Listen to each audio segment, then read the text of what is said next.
Assalamualaikum warahmatullahi wabarakatuh. Bismillahirrahmanirrahim. Assalatu wassalamu ala asrafil anbiya wa mursalin Sayyidina Muhammadin wa ala alihi wa sahbihi wa ajmain amma ba'du. Selamat siang kepada Bapak dosen, yaitu Bapak Muhammad Amin selaku dosen pengampu mata kuliah pengantar ilmu hukum, dan kepada teman-teman sekalian. Pada kesempatan hari ini, kami dari kelompok 8 yang beranggotakan Supriyadi Wijaya, saya sendiri Ala Zulhaisya, dan Rima Alifasiri akan memaparkan hasil dari makalah kami yang berjudul Asas-asas Hukum. Asas hukum memiliki latar belakang, yaitu dasar dari peraturan-peraturan hukum yang mengkualifikasi beberapa peraturan hukum, sehingga peraturan-peraturan hukum itu bersama-sama merupakan satu lembaga hukum. Asas mengandung makna sebagai dasar atau pedoman yang menjadi kebenaran yang menjadi pokok dalam berpendapat dan berpikir. Masuk ke topik yang pertama, ialah asas hukum. Asas hukum adalah aturan, dasar, dan prinsip-prinsip hukum yang abstrak dan pada umumnya melatar belakangi peraturan konkret dan pelaksanaan hukum. Dalam bahasa Inggris, kata asas diformatkan sebagai principle. Peraturan konkret seperti undang-undang tidak boleh bertentangan dengan asas hukum. Demikian pula dalam putusan hakim, pelaksanaan hukum, hukum dasar sesuatu yang menjadi tumpuan berpikir atau berpendapat, dan sistem hukum yang dipertegas oleh Dragan Milovanovich bahwa pengsistematisan hukum berlangsung secara terus-menerus ke dalam kumpulan hukum yang relevan, yang dikoordinasi oleh beberapa asas-asas tentang pembenaran. Beberapa pandangan lain yang mengemukakan pendapat berbeda mengenai pengertian asas hukum sebagai berikut. Yang pertama, Van Ekema Homes berpendapat asas hukum bukanlah norma-norma hukum konkret, tetapi ia adalah sebagai dasar-dasar pikiran umum atau petunjuk-petunjuk bagi hukum yang berlaku. Yang kedua, Van der Velden berpendapat asas hukum adalah tipe putusan yang digunakan sebagai tolak ukur untuk menilai situasi atau digunakan sebagai pedoman berperilaku. Yang ketiga, Satjipto Roharjo menjelaskan asas hukum adalah unsur yang penting dan pokok dari peraturan hukum. Asas hukum adalah jantungnya peraturan hukum karena ia merupakan landasan yang paling luas bagi lahirnya peraturan hukum. Dan yang terakhir, yang keempat, yaitu A.A. Mahendra. Asas-asas hukum adalah dasar-dasar umum yang terkandung dalam peraturan hukum yang mengandung nilai-nilai moral dan etis, merupakan petunjuk arah bagi pembentukan hukum yang memenuhi nilai-nilai filosofis yang berintikan rasa keadilan dan kebenaran.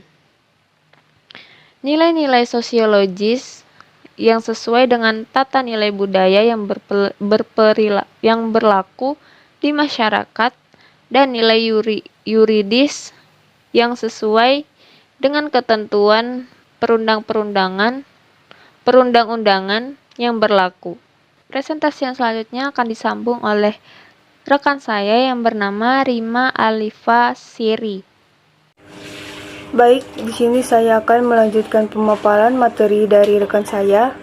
Materi selanjutnya yaitu jenis-jenis asas hukum yang terdapat di dalam hukum. 1. Asas-asas peraturan perundang-undangan yang terdiri dari asas setiap orang dianggap telah mengetahui undang-undang setelah diundangkan dalam lembaran negara. Asas non-retroaktif, suatu undang-undang tidak boleh berlaku surut. Asas undang-undang tidak dapat diganggu-gugat, artinya siapapun tidak boleh melakukan uji material atas isi undang-undang kecuali oleh Mahkamah Konstitusi dan asas-asas lainnya.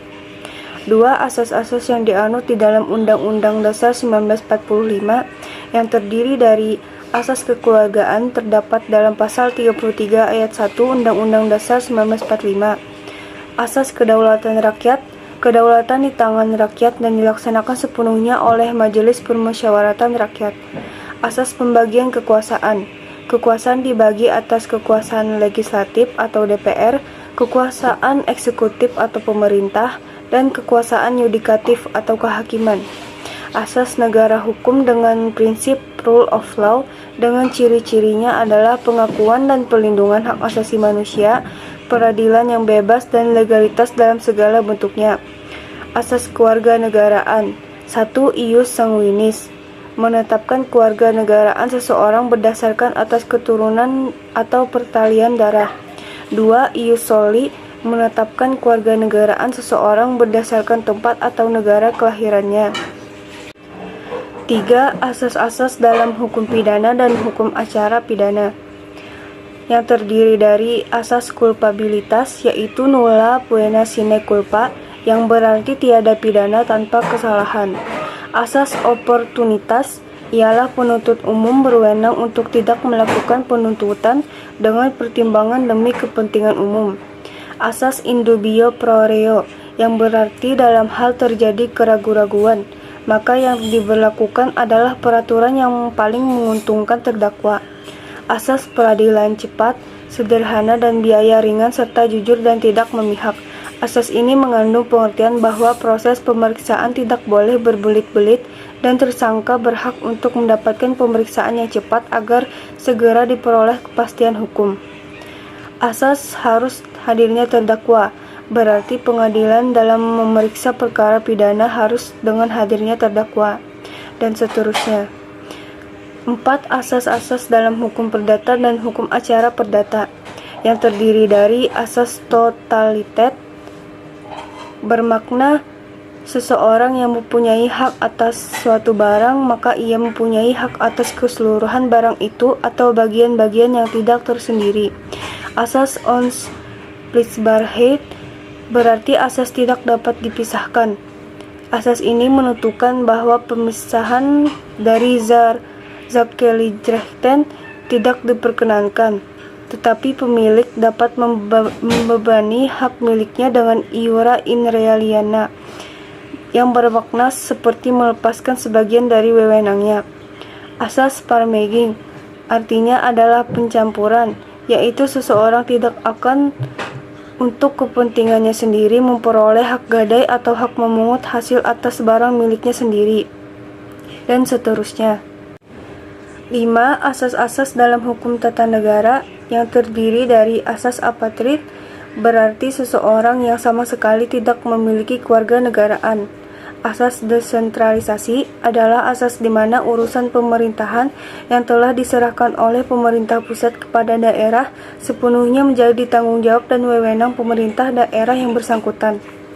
Asas dekonsentralisasi adalah asas di mana urusan pemerintah pusat yang tidak dapat diserahkan kepada pemerintah daerah dilakukan oleh perangkat pemerintah pusat di daerah yang bersangkutan. Asas non-lisensi, yaitu asas yang lebih terkait dengan kemerdekaan atau kebebasan menyampaikan pendapat dalam bentuk tulisan. Asas naturalisasi atau pewarganegaraan merupakan asas di mana seseorang yang telah dewasa dapat mengajukan permohonan menjadi warga negara Indonesia melalui pengadilan negeri, dan seterusnya. 6. Asas-asas dalam hukum administrasi negara, yang terdiri dari asas nebis vexariro, adalah asas yang menghendaki agar setiap tindakan administrasi negara harus didasarkan atas undang-undang dan hukum. Principle of undoing the consequence of annul decision, asas ini meniadakan akibat-akibat dari pembatalan suatu keputusan. Principle of protecting the personal way of life, asas ini memiliki pengertian perlindungan terhadap pandangan hidup setiap pribadi. Principle of public service berarti asas penyelenggaraan kepentingan umum. Asas ini memiliki tujuan agar pemerintah dalam melaksanakan tugasnya selalu mengutamakan kepentingan umum dan asas-asas lainnya. Baiklah, di sini saya akan melanjutkan presentasi dari rekan saya, yaitu tentang 7 asas-asas peradilan administrasi. Yang pertama, asas pembuktian bebas. Maksud dari asas pembuktian bebas adalah hakim tidak terikat terhadap alat bukti yang diajukan oleh para pihak dan penilaian pembuktian diserahkan sepenuhnya kepada hakim. Hakim dapat menguji aspek lainnya di luar sengketa. Yang kedua, asas audit et alteram partem mewajibkan hakim untuk mendengar kedua belah pihak secara bersama-sama, termasuk dalam hal kesempatan, memberikan alat bukti dan menyampaikan kesimpulan. Asas ini merupakan implementasi asas persamaan. Dan yang ketiga, asas kesatuan beracara. Berarti untuk menegakkan hukum material, maka harus ada kesatuan atau keseragaman beracara bagi peradilan administrasi di seluruh wilayah negara.